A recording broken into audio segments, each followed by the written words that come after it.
Good day, guys. I am John Augustine Garcia, a Bachelor of Science in Criminology, student of the Southern Technological Institute of the Philippines, here to present you this presentation titling Serving the Nation, a Criminology Student's Ethical Commitment.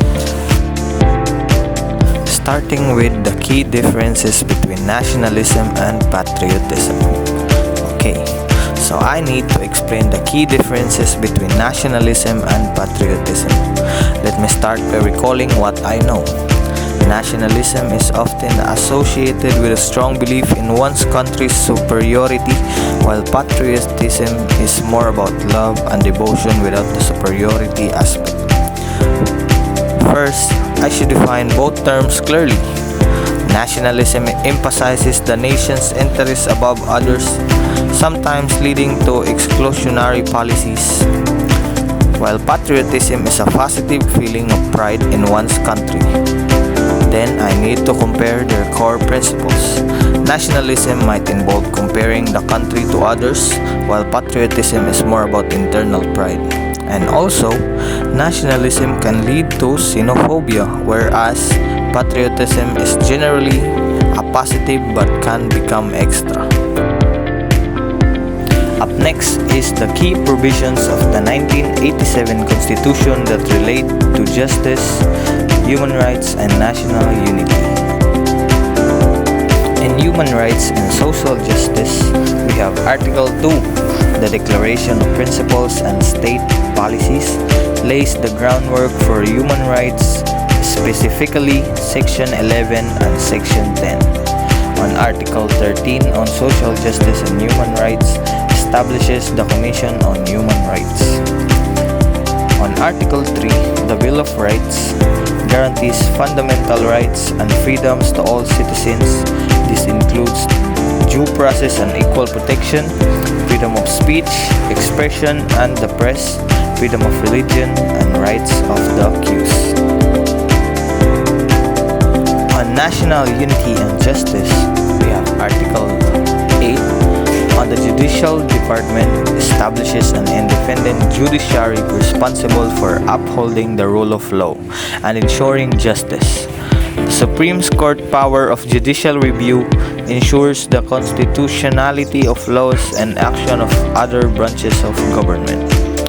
On Article 2, Section 2, emphasizes the Philippines' commitment to peace, equality, justice, freedom, cooperation, and amity with all nations. In conclusion, the 1987 Constitution provisions on justice, human rights, and national unity are interconnected and mutually reinforcing. The Constitution's emphasis on human dignity, social justice, and the rule of law forms the bedrock for a unified and prosperous Philippines. Now, the importance of Republic Act 6713 in promoting integrity and accountability in public service. So the Republic Act 6713, also known as the Code of Conduct and Ethical Standards for Public Officials and Employees, is a cornerstone of the Philippines legislation aiming at fostering integrity and accountability within public service.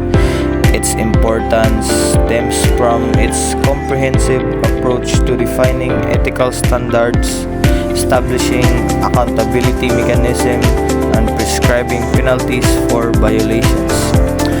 So I conclude that the RA or Republic Act 6713 is a vital in promoting integrity and accountability in Philippine public service.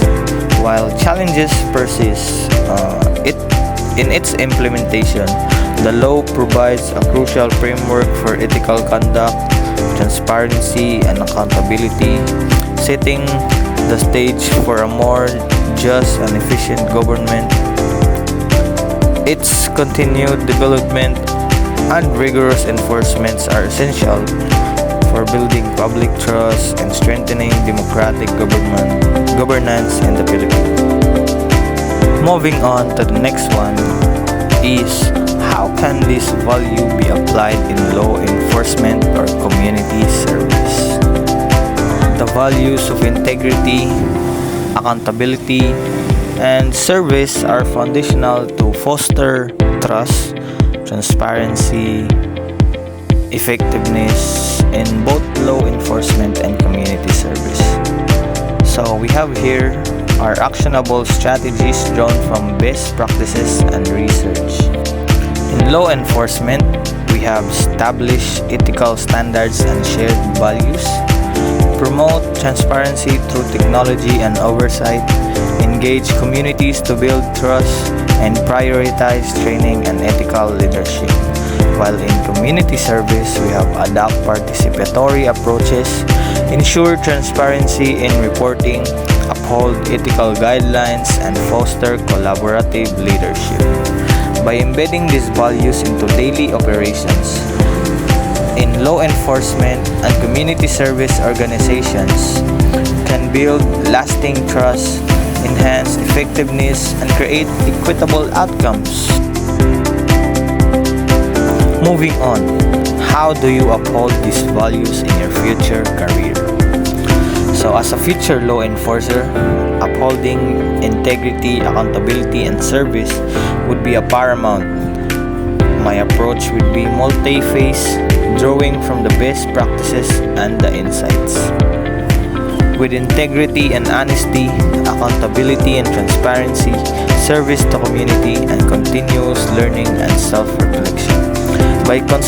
By consistently applying these principles and staying committed to professional growth, I aim to contribute to a just and equitable law enforcement system that serves and protects the community with integrity and accountability.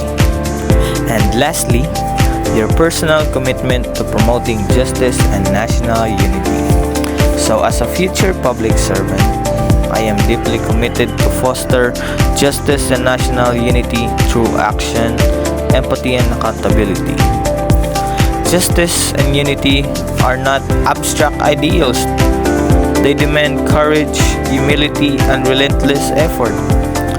So I commit to being a bridge builder, a defender of rights, and a voice for the voiceless, guided by the law and the belief that a united, just nation is possible.